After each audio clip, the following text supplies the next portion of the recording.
Meeting is now in session. We do have a quorum. All right, thank you. First, we'll have the pledge. Allegiance to the flag. June, will you lead us in the pledge, please? I pledge allegiance to the flag of the United States of America and to the republic for which it stands, one nation, under God, indivisible, with liberty and justice for all. You may be seated. Next, we'll have the roll call. Crystalline James, Ellie Haynes, June Chavez, Jeanette Parrish, Arvis Spriggs, Damian Johnson, Damian is not here. I just tried calling him, so I don't know if he's not. Dora Mota, Elizabeth Payne, present, Carol Gray, Pierce Mundy, Dolly Morrison, Joanne Matthews, Kenneth Jordan, William Wilder, Leon McCain. Any public comments regarding the agenda item?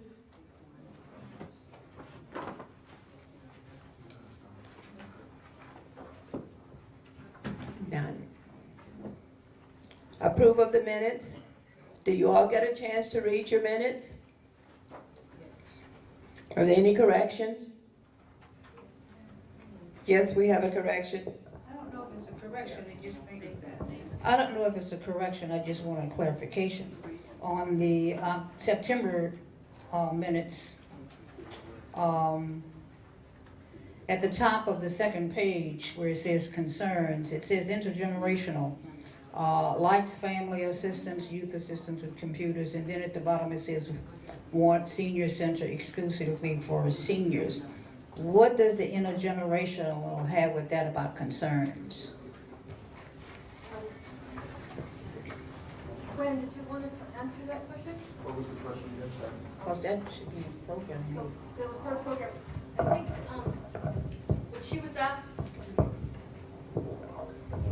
what she was asking on the list of concerns, there's it highlights intergenerational, and then there was a comment where it said seniors want the senior center for only seniors. And so she was asking exactly if you can clarify that point.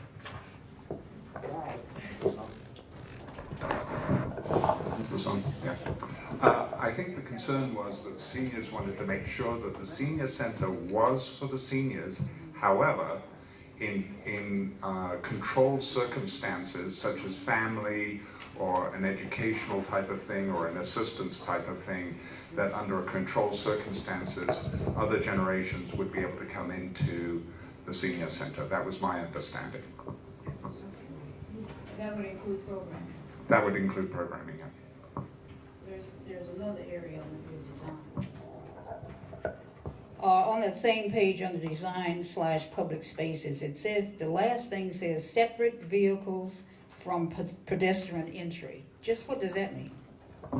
There are two entrances into the senior center. There's one primarily for vans and cars and such like, and then there's a pedestrian entrance. The pedestrian entrance is off Locust, and we'll go over that. And the vehicular entrance, where the transportation and the vans and everything is off Queen Street.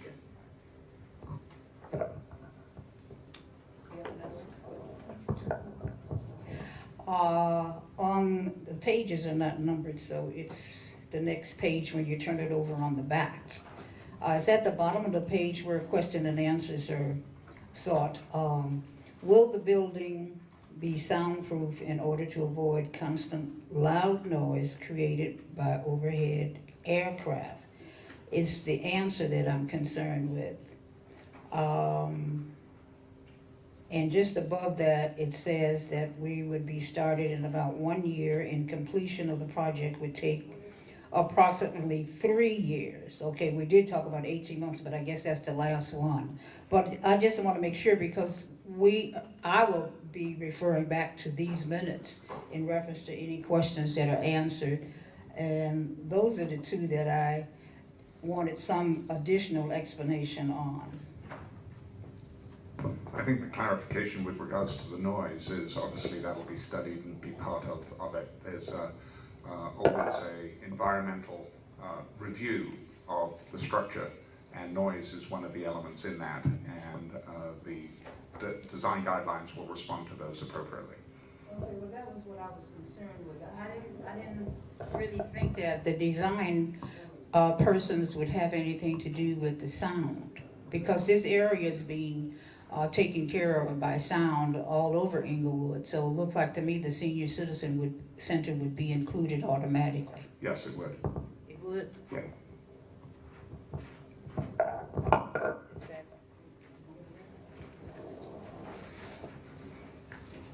Anyone else? We're not going to take that as a correction. That was just basically comments and understanding. Second. Motion, okay, please. Okay, second.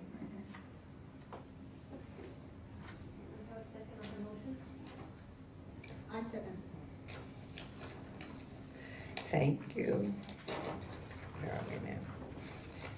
Oh my God. Okay.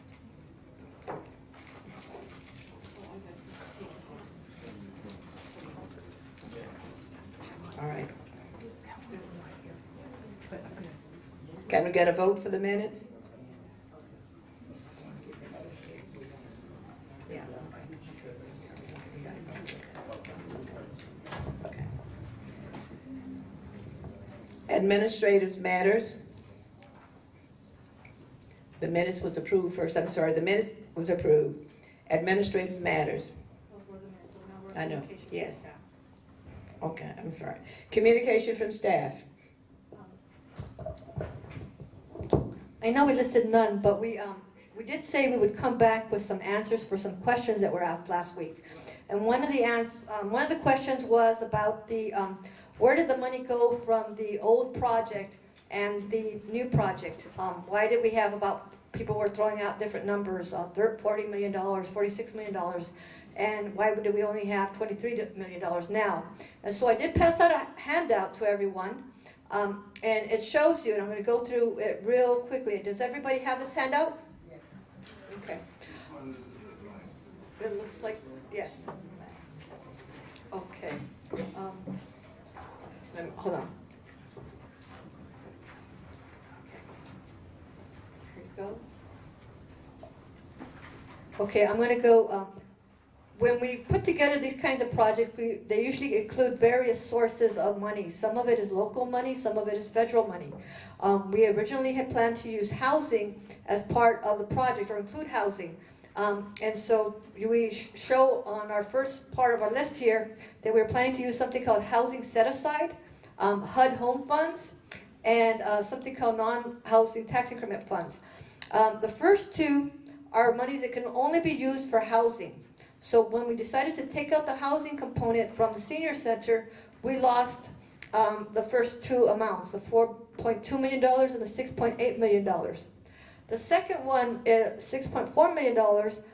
When the state decided to dissolve redevelopment agencies, they took all our uncommitted funds, and so those funds are no longer available as well. The remaining funds or sources we still have left for the senior center, but we have in different amounts.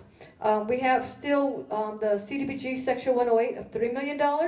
So you see under the column for senior center only, we have the $3 million. And for tax exempt bond funds, what we did is we increased the amount of tax exempt bond from the old finance plan to $20 million. We also still kept our HUD initiative grant, or our what we call our economic development initiative grant. There was 9 different ones. We have expended all of those monies, but they were expended for this project. Part of those costs went to pay for Gwen's work up to date, and many of the lawyers' work, putting together RFPs. Some of it went into land preparation, and so we have expended it. So what we currently have is approximately $23 million remaining for this project, and those will cost Those will include all design costs and the actual construction. So these are the actual numbers. So if you hear any other numbers floating around, you can pull this out, and this is what you really have. Okay? That's all. Oh yes, and Skip had something to say now.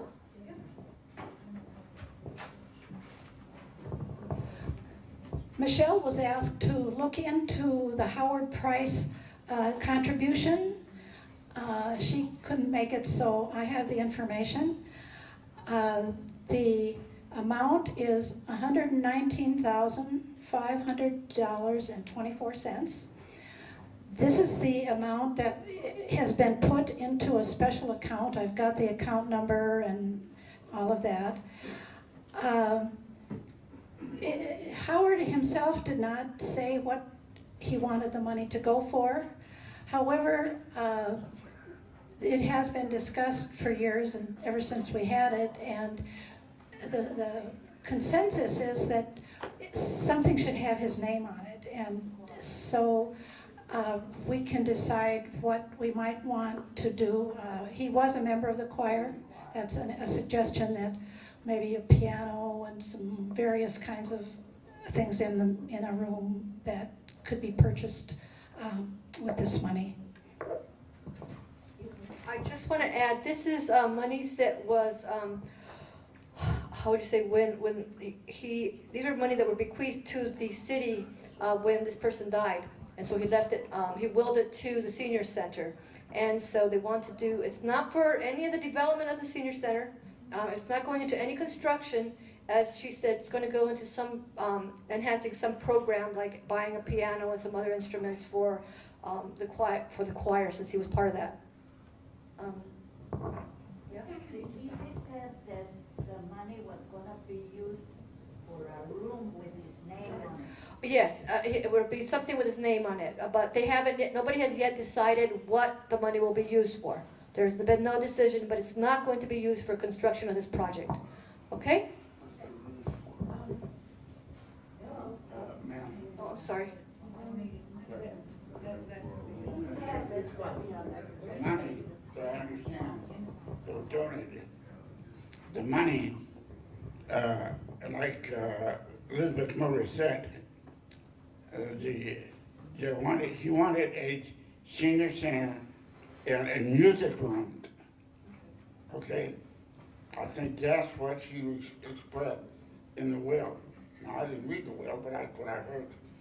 He wanted a music room with his name on it. And that's all I know about it. Thank you for that information. Yes? Who is holding this money? Speak in your mic. No one could hear Who's you. holding the funds? She said, who's holding the funds? The funds are in a special account in the city's finance department. It can't be used for anything else. It's an account to be used as he willed it to us. Well, will somebody know just exactly what is going on while that is being held here? I should. This gentleman right here, because he knows what Mr. Howard really wants. Yeah, we keep track of all our accounts. Finance, we have many different accounts from many different sources. We get audited every year. They have to explain what the monies are for. So this is a special account. It's not mixed up with any other money, and it's marked for what the purpose is. And so when the senior center is completed, then at that point they can use the money. But this point, the money is in a special account in a bank, and we're audited every year, and so it can't be used for anything else. Okay? Okay, but I'm not saying it's supposed to be used for anything else. May I add something? Some of us or someone. Well, may I say something on this? Really, I don't think this is a place to discuss this. After we get close to building of the project, let some of us get together with Skip and others from the choir and then we can come up with a decision, because I'm sure the money will still be there, and we can get a group, and we can organize, and we can come together, because a lot of us know in our heads what he was saying, and we can give our ideas what he was saying about the money. But let's move on with this meeting here, because I don't think this is the place and time to discuss. Thank you. Okay, but will it have to be after everything has been completed? Is that what you're saying, they're supposed to go over that?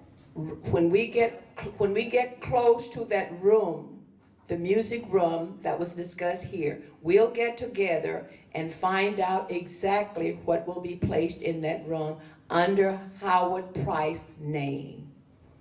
The money is going to be there. The money is going to be there. Trust me, the money is going to still be there, okay? All right. Well, let's move on. Okay, thank you.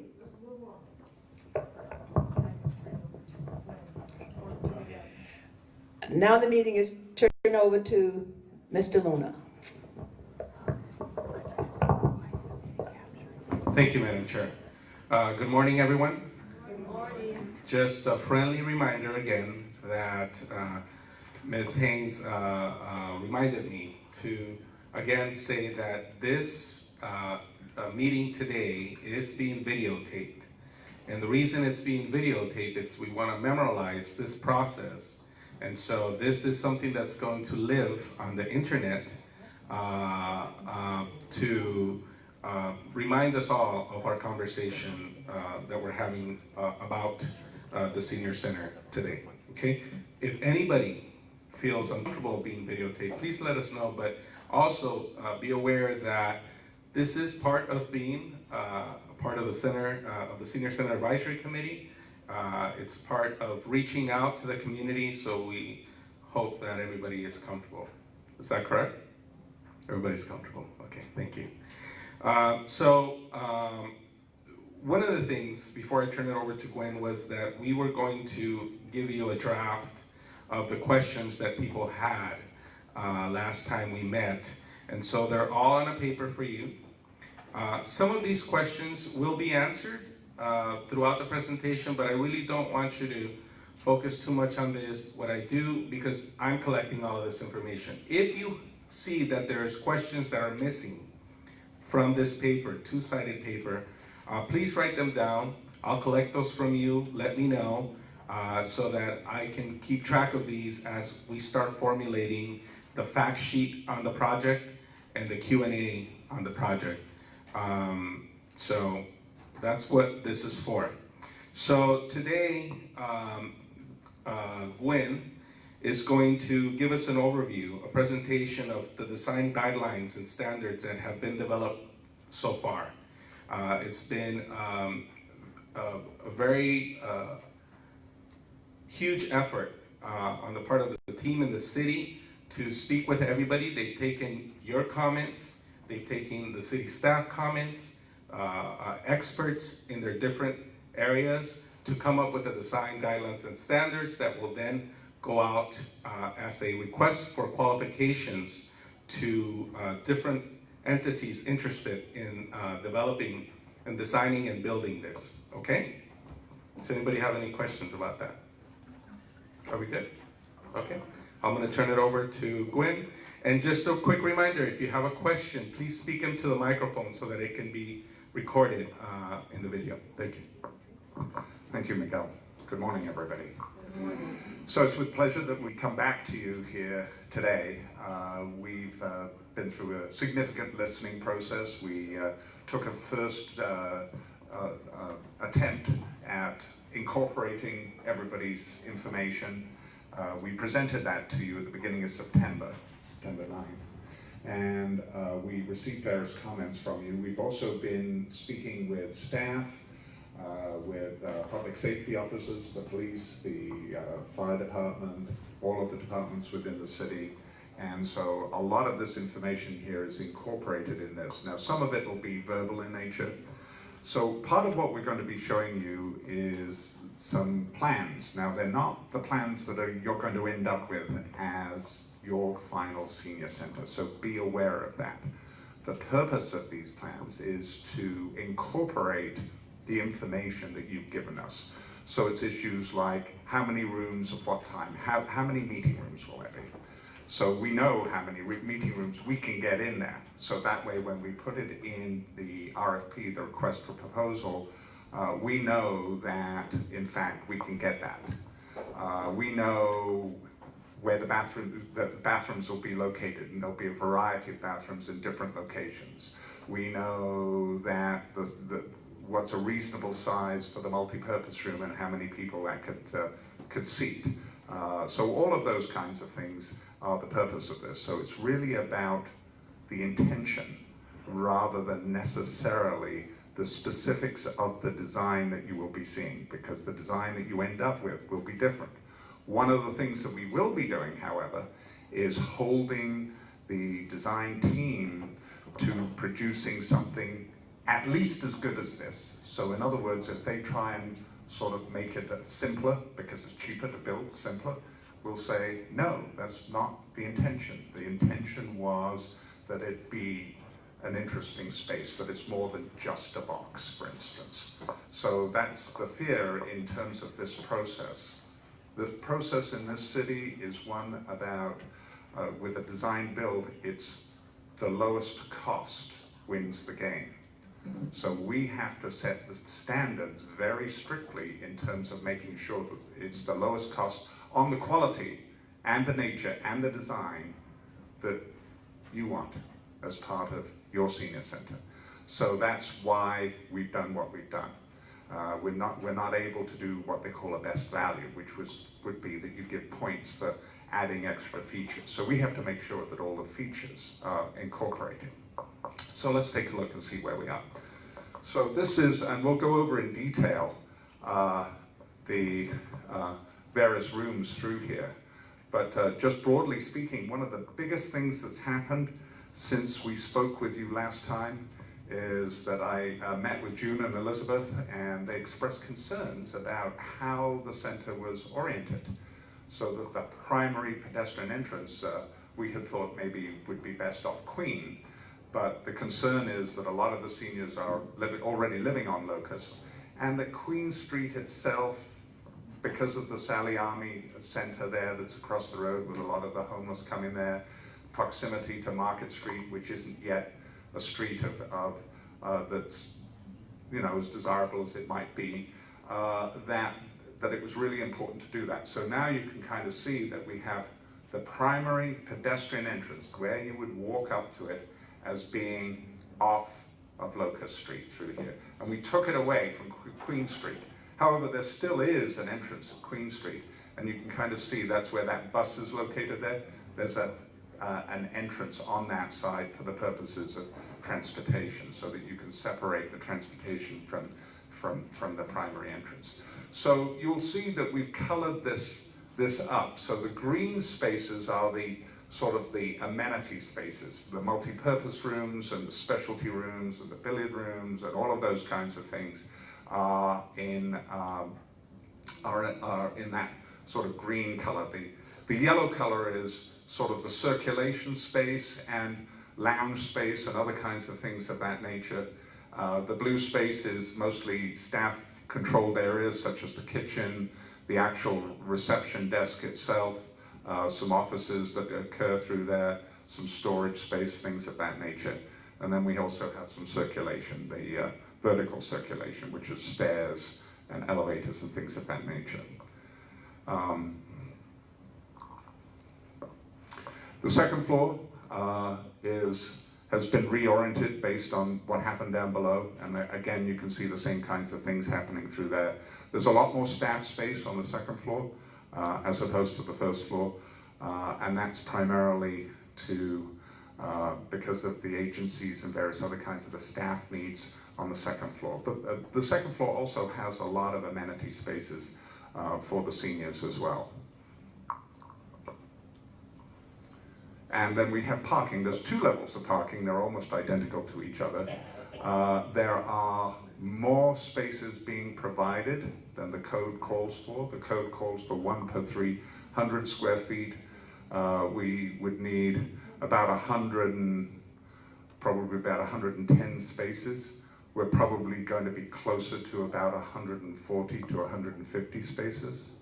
One of the things that, and now the only issue with this is that we've got to see how that works with the budget. But at the very least, we will make sure that we match what's necessary for the code requirement and increase that. In addition to that, we've made them all full-size spaces, large full-size spaces, so not a minimum full-size space. And we've added more handicapped accessible spaces than the code actually requires. So that all allows for additional facility of using this. So. Well, Mr. Pugh, Yes. I have a question about the parking. Where are the handicap parking in reference to instrument? Can you show us that when she's done, please? The question is, where's the handicap parking relative to how you would get into the building? So the primary stairs and the elevators are located in this location through here. So you can see the handicap stalls are located through here and through here, so they're adjacent to the elevator, basically. So they're as close to the elevator as we could put them.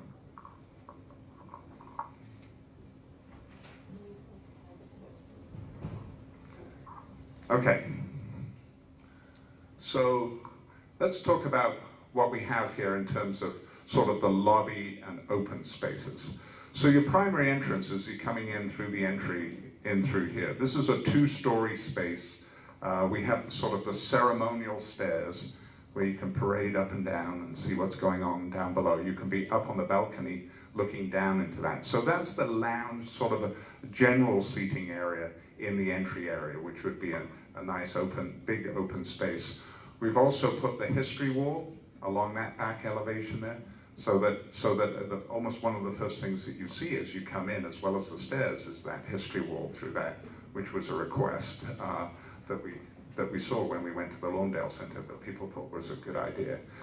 We've got the reception located in this location through here, and that reception can see very easily the primary entrance through here, but also can see the secondary entrance, which is the transportation entrance. So that's very important from the staffing standpoint, because one staff member can basically see almost everything that's going on in the public area, the circulation area, and the primary entrances to some of the multi-purpose rooms and other kinds of things. So you can kind of see that through there, that you've got these doorways. These are the doorways to the multi-purpose room. These are doorways to some smaller meeting rooms, and so on. Speaking of a music room, we really saw this multi-purpose room in this location with its own storage as being potentially suitable for a music room.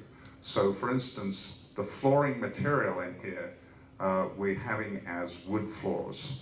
The idea of that storage, yeah, sorry, beg your pardon. Well, the camera. Sorry about that. That's a storage place where, for instance, it's a larger storage space where you could roll in a piano or roll out of a piano through there, because that would be a suitable location for storing of musical equipment and other kinds of things of that nature. So that was very much a part of it. One of the things in terms of floor materials, obviously there's a great concern on the part of staff in terms of maintenance. Maintenance is always an issue in a public facility. So having very resilient materials, particularly floor materials, is important. However, they should be beautiful and graceful at the same time as well, because this is your home away from home.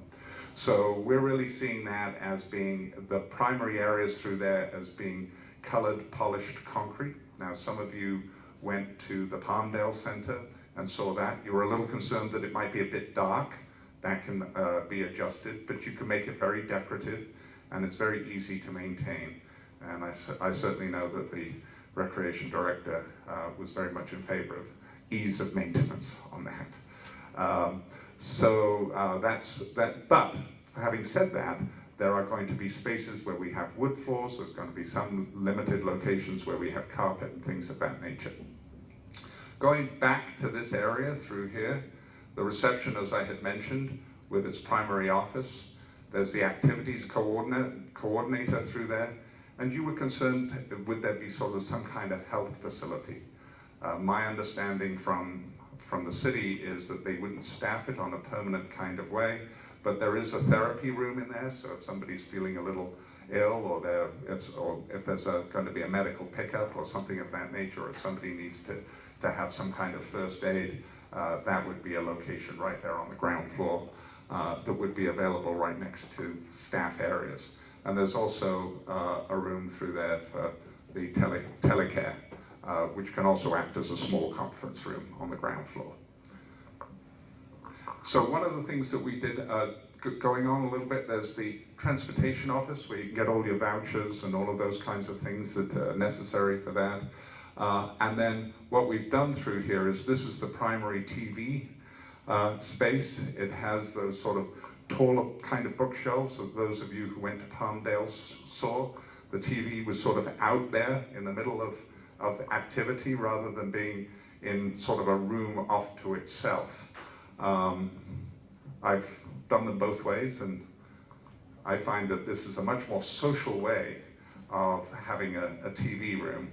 But again, that's something that we can, that if you want to comment on, you most certainly could. One of the things that Palmdale had started to do was have a rolling jigsaw puzzle. So this is the kind of space that can happen. Games, if you like playing chess or backgammon or cards or whatever it is, this is the kind of place that we could accommodate that. And then the bathrooms themselves are located in the very center, as centrally as we could. The main bathrooms are located in the main area through that. There are additional single occupancy bathrooms, so if somebody needs assistance, so if two people need to go into a bathroom. So we have one that's right opposite the multipurpose room, and there's also one right opposite where most of the staff are, so if there's assistants and the like. So you have lots of locations, whether they be sort of a multi-use bathroom or private bathrooms throughout the center. And so this is just a bit more detail on the entrance. One of the things that we looked at was the idea of really making the entrance welcoming. So the idea is whatever the patterning is that might occur in that entry lobby actually extends all the way out to the curb.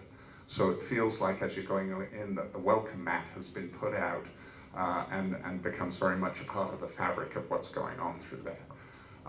In addition, we have some bike racks located right outside the office, so somebody can keep an eye on what's going on.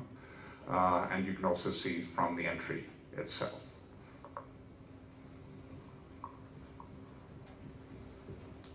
We've talked about this. Probably what we'd do is put a double doors on that. There would be a sink and a counter in that particular location. This is the transportation lobby through here with the transportation office and coordinator at that location. You can also see this is the elevators coming up from down below, and would go up to the second floor.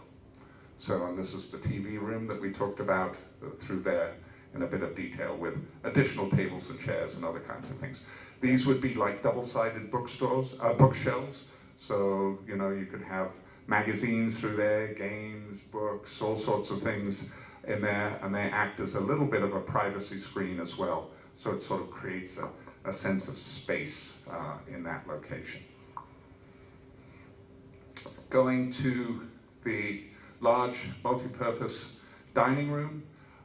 These would be folding doors so that this could either be one space or two. It's almost 5,500 square feet. It's about 1,000 square feet larger than the previous design for the senior center. So at, yes? I'm just going to have to remind you. I keep wandering forward. I apologize, maybe I should come back over here. Well, then you'll be out of the shot. We'll keep reminding you. No. So this would actually be the service for the food. The kitchen's just behind that location through here. We can get quite a few people in here.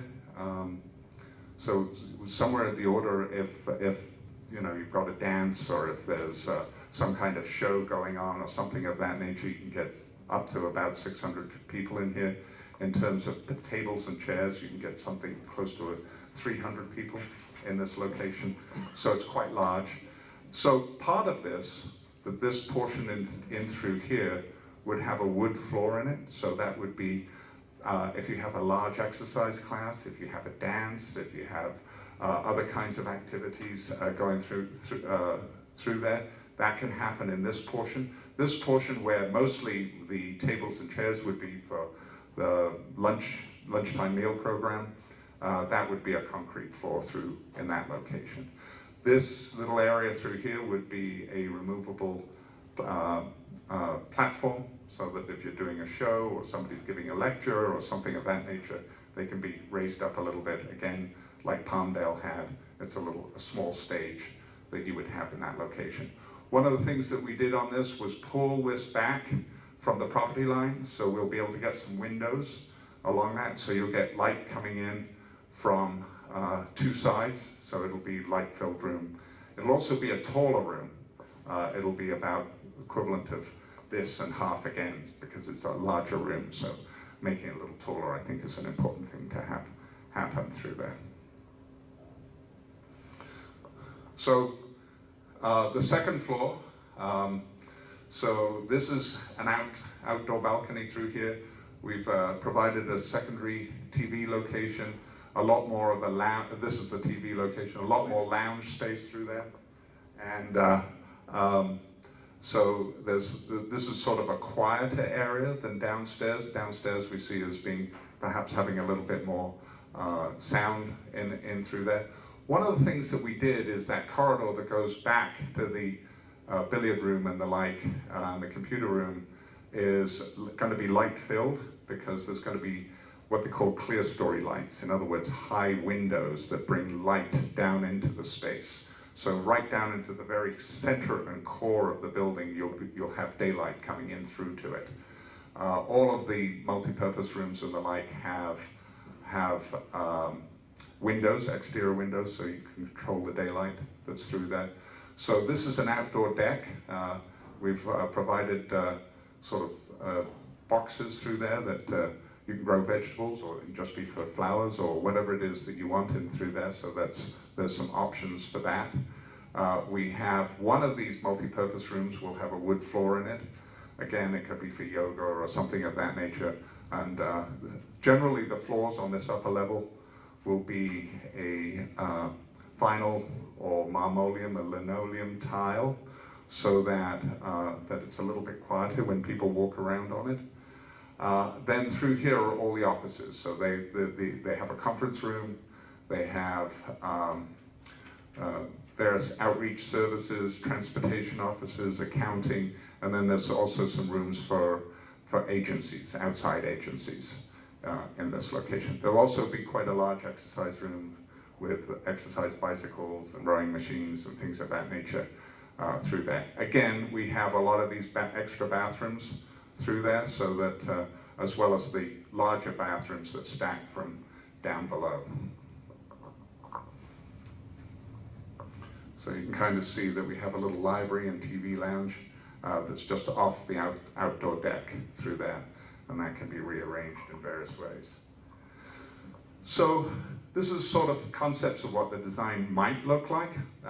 Part of the idea here is to give it some zest, make it a little bit more fun, so that you can see this is where the multi-purpose room would be. This would be the primary entrance. We talked about bringing the pattern of the floor out to the outside. It has a deep overhang so that it shelters people as they come in. This would be where the bicycles would be. We can go back to the main floor plan in a moment, but this is the idea of a multi-purpose room that could be used either by the senior center or could be accessed directly from the street, so that they could be used as a meeting place. It could be used as an occasional cafe. It could be used if somebody wanted to rent the place that was in the community in general. This would become a little meeting room. It has its own bathrooms, and you could control people coming in and out of it. So if you shut the door off, that comes into the senior center, there would be no need for them to do that. So, and that would be the Locust Street. And this would be the transportation entrance off Queen. The idea is that you can come in, that it be sheltered so that if it's raining or it's particularly hot or sunny, you would be able to get a little bit of shade through there. That's the access to the entrance to the driveway off the alley there. And this is where the loading and unloading for the meals and the kitchen would be at the back location through there. You can kind of see the upper deck also through there. That's just looking at it from a little further north on Locust. And here you can kind of see that there would also be a shaded deck. This is a south-facing deck, so it would get sunshine, so you'd want to protect that. You saw the canopy that existed in Palmdale, where it provided filtered light as opposed to being dark. But it made it possible to be out there when the sun's shining and it's nice and bright. But you'd also have an area towards the front of it where you could literally be in direct sunlight if that's what you would want to do. And so the interior, this hasn't been adjusted for the orientation that we have, but that idea of the reception desk being able to see down to the entrance for both entrances, the primary pedestrian entrance and also down that corridor to the transportation entrance, the idea of a ceremonial stairway coming up that you can look down into this space, that there'd be a lot of activity. It's almost like a node that everything happens away from that location. So I think that's it. And so we can go back to the ground floor and then we can have a discussion as to any thoughts you have. I think, let me just cover a couple of things in this before we move on. Oops, let's go back one more. There we go. I didn't point out there's a computer room in this location through here and a 6-table pool billiard table room with some extra tables and chairs in that location as well.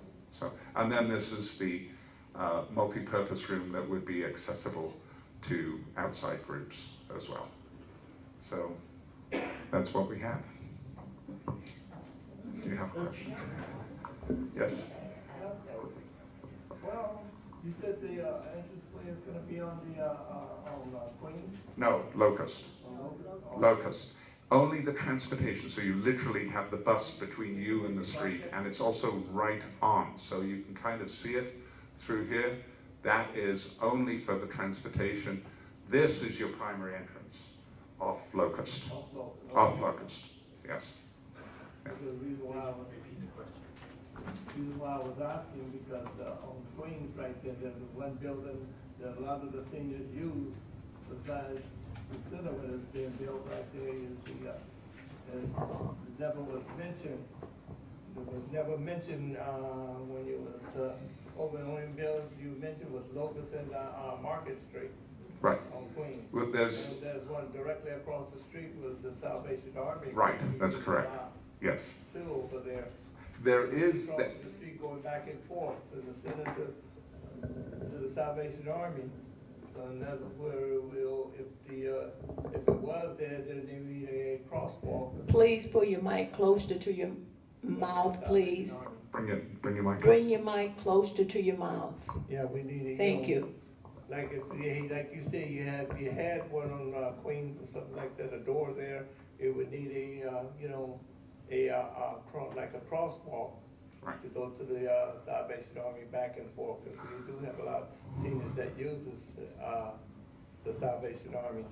Well, it would certainly be possible to, because there is a vehicular entrance in this location. However, I got significant feedback regarding entrance onto Queen Street was the concern about the nature of the visitors to the Salvation Army facility, so that the primary walking entrance would be off Locust Street, but it certainly would be possible to come out onto Queen Street. And this is a pedestrian island here, and in discussions with the city, I'm sure something can be arranged. But currently, nothing within the street itself is a part of this project, just so you know. June?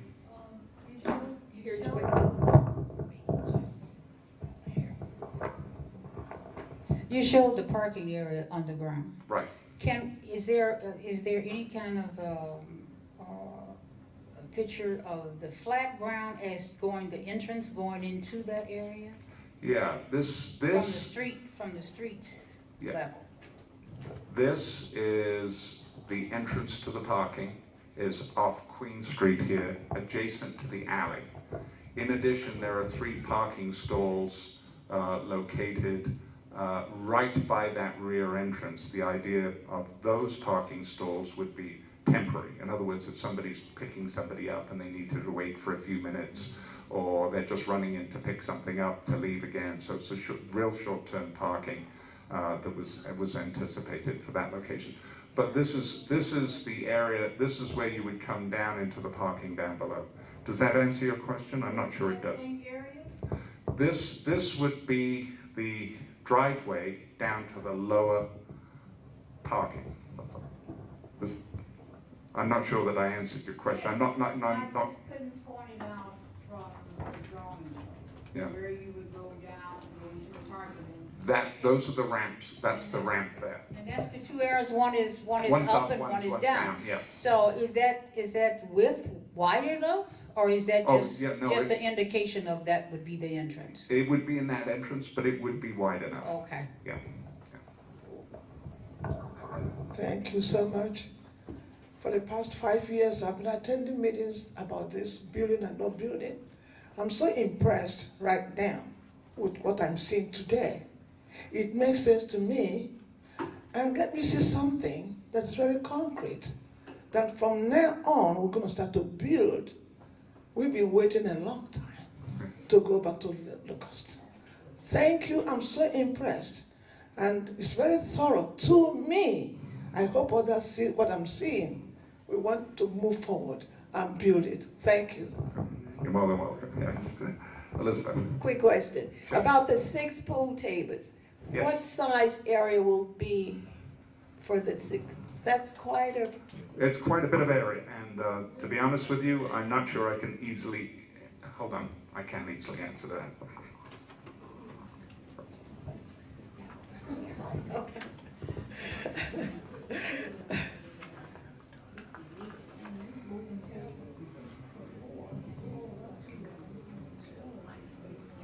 We have about 1,000 square feet for the pool table area, so it's fairly large. About That 1,000. will be large enough to accommodate 6 pool tables? Yes. Where they really will be able to move around, Well, get you know, you've around? always got to watch out. Because with you your know how back men, that's what I'm saying, you know how men's are. Yeah. Okay. All right, a question was just put to me about computers. Yes. How many computers will we have, and the size of the room for the computers? And I think you got passed out one of these things through here. So you do have this little chart here as well, and all of the rooms have been indicated. And I'm just looking at the billiard room, 6 tables. What was the question that you had? Oh, the computer room. Beg your pardon. Computer room is 534 square feet. So, and then I think we have 18 stations in the computer room.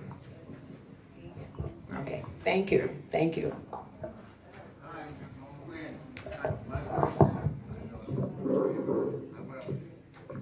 think you did mention something about security. Yes. I want to know about security and security cameras, especially in the parking lot and around the facility. Right. Cameras.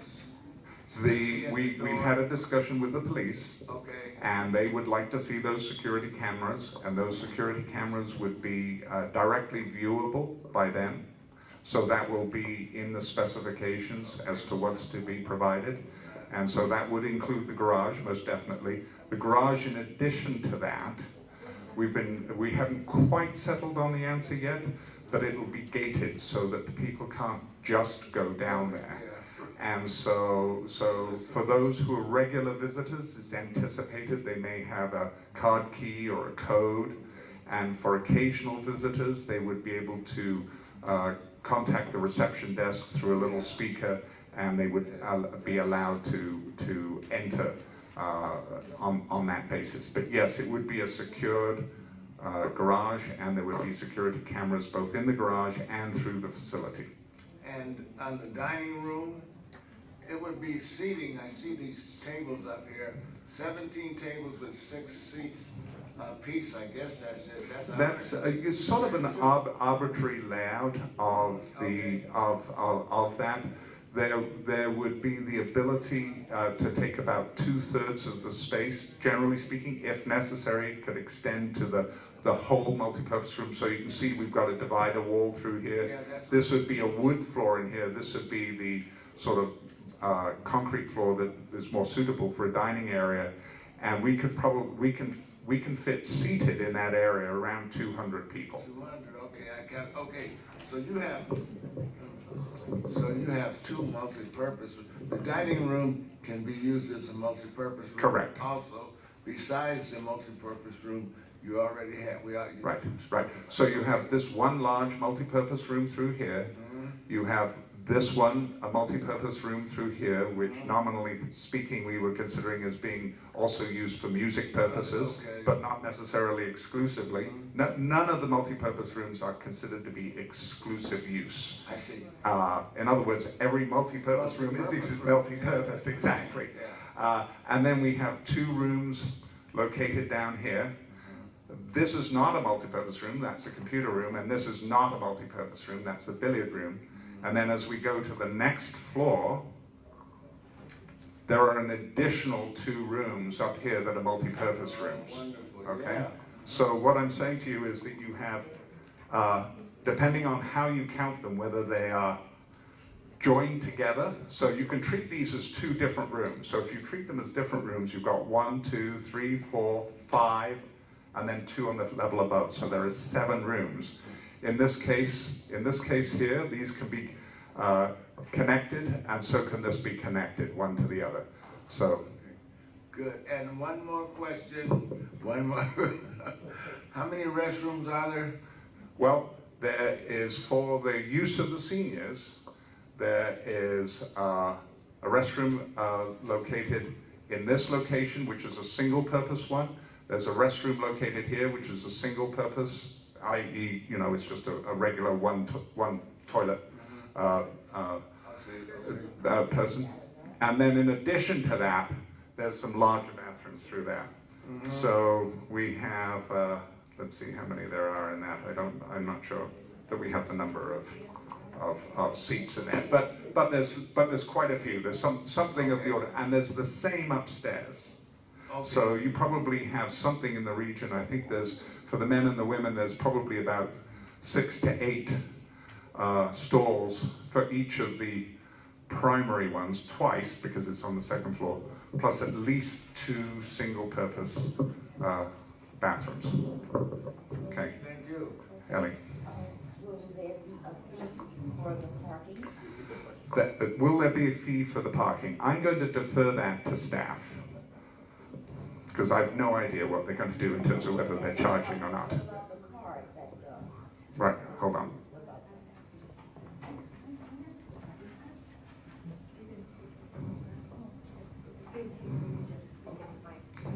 Because it's being taped, we really need everyone to speak into the mics and hold the mic very closely to their mouths.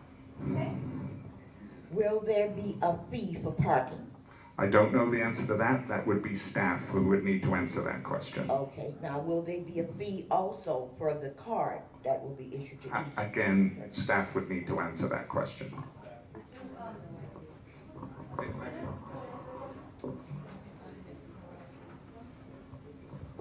Good morning, everyone. At this point, it's not anticipated that there will be a fee for parking. The system that we're looking at will be a type of a monitoring system where if someone pulls up to the gate, if you're a regular, you will have a card access. If you are not a regular, you will get buzzed in through maybe an electronic device that staff is walking around with. It could be a tablet so that they're not stationary. In the event that it's determined that we have to put someone at a booth or have security at a booth or at a location near the area, that may be something that we have to look at. But as of right now, it's not anticipated that we're going to be charging for parking. We haven't worked out the details regarding the card key, so I don't want to give any false information. If anything, it would be a very minimal, probably less than $5 charge. But as of right now, that detail hasn't been worked out.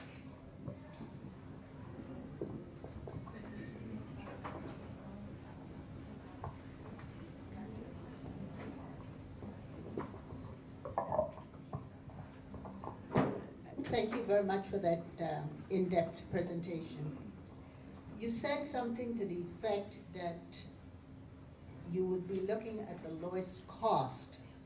My question to you is, will cost be the determining factor, or are we also going to look at quality of work, experience, and you know, what else do we have to contribute towards this other than cost? That is a very crucial question. So let me go through this with you, and it's one that we've been struggling with a lot. So, the city's constitution only allows lowest cost. We have no option. Except what we're going to do is ensure that the teams that we get are of the highest quality, first of all. So we'll go through a process. The first part of the process is what they call an RFQ, a request for qualifications. One of the essential parts of the RFQ is asking what the quality of both the architects and the contractors are.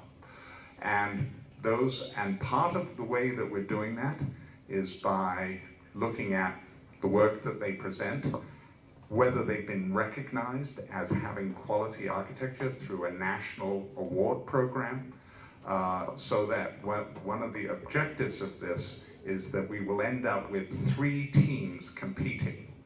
Those 3 teams will be of the highest quality.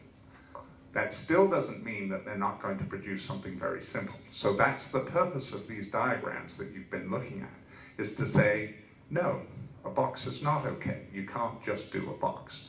And yes, you've got to do all of these other kinds of things to make a quality project. And that's part of what the design standards and guidelines are going to be about.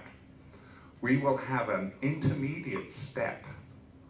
The intermediate step will involve looking at the designs to see whether they comply with the intention that you and us and staff are looking for, which is to get a quality center out of this.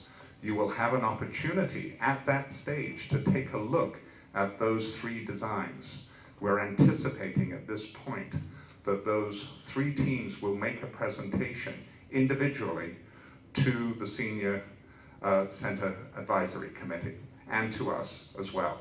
And we will have a time to take a look at that to make sure that what they're presenting to us is what it is that we want.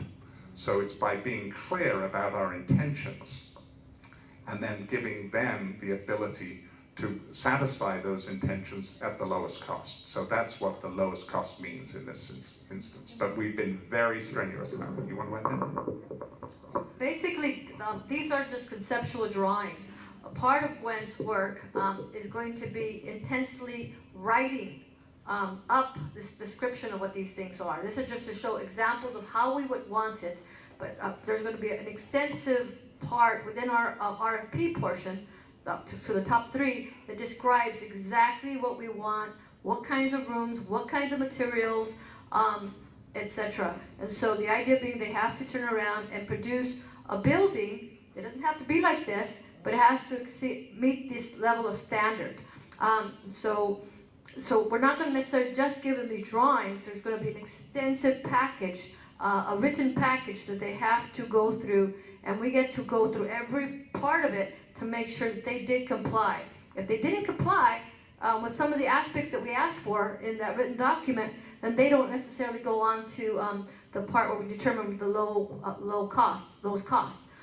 We only are going to go and put before us or ask for cost from those people that comply with our minimum standards. Okay? I just have one more question, and that is on on the cost, low cost and quality, I just want to know about the expediency of these things.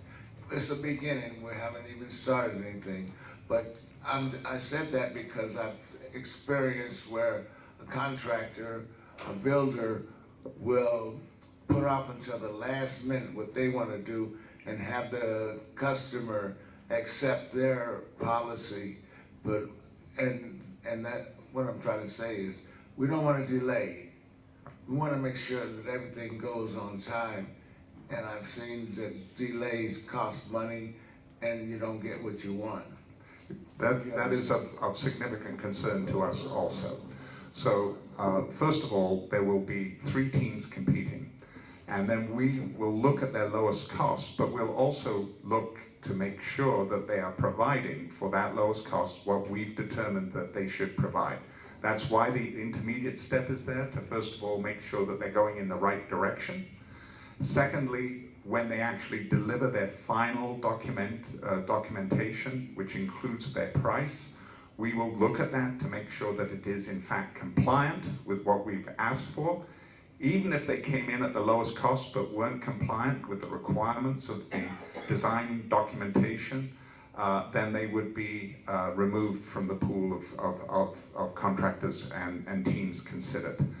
In addition to that, during the course of construction, we've been contracted as well to ensure that what's being built is according to what they told us they would provide us and according to the intention of the design guidelines.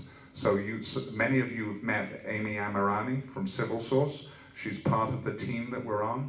They will be the construction managers for this, and they will be ensuring that what they do is what they promised to do. In addition, of course, to city staff doing its own reviews, building department, planning department, all of those various departments that would say, yes, these are your plans as you've permitted them, you've got to comply with the permit requirements. So it's a good question. We're very concerned about it. We've spent a lot of effort and time. The city has committed funds to making sure that, in fact, you get what you're looking for.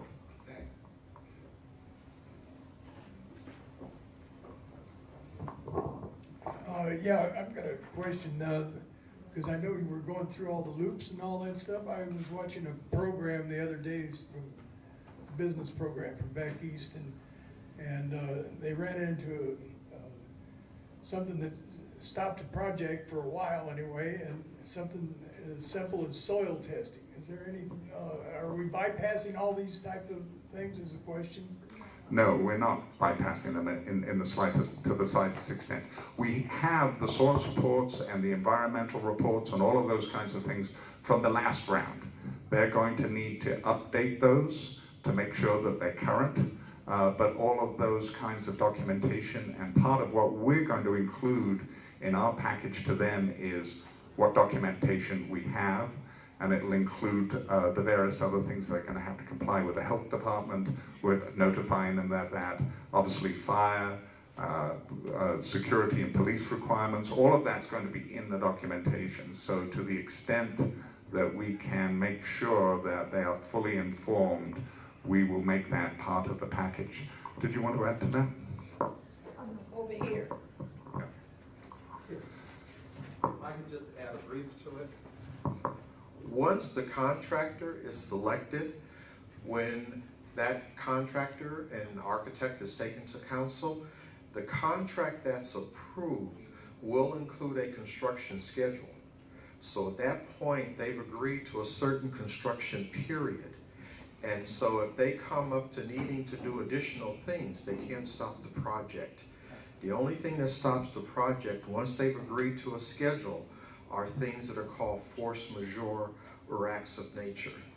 So once a contract is approved, it will have a construction schedule in there, and they will have to have accounted for soils testing, anything that they feel that they need to do to actually construct that facility. Leon, here. I got something for him, okay? Yeah, my name is Leon McCain, Mr. Chairman. I'd like to ask a question, thinking of absorbing all this information. when you decide, you said there'll be 3 bids? Correct. Is that correct? Correct. Will a senior be on the committee? You understand?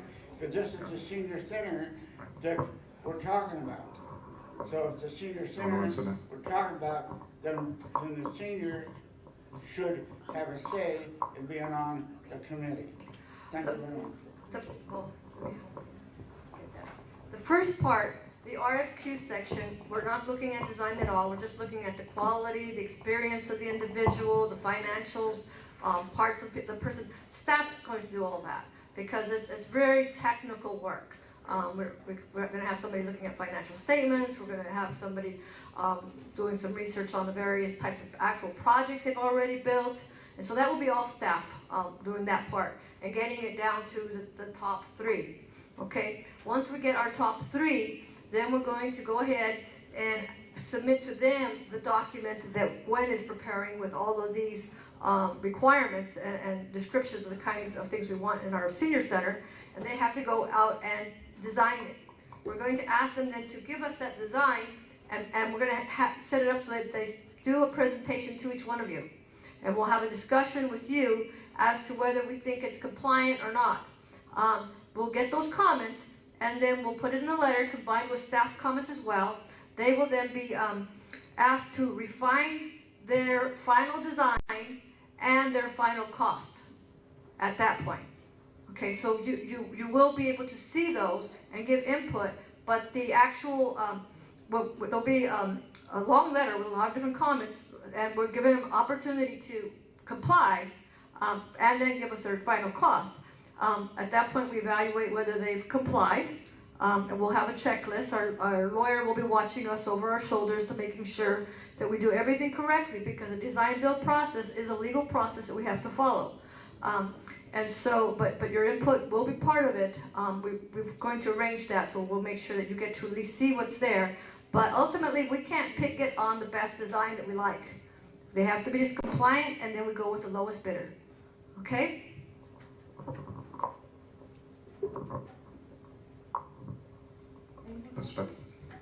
More questions? Are there any more questions? The lady said no more questions. She says we're tired. Still early on a Monday morning. And it is a short week.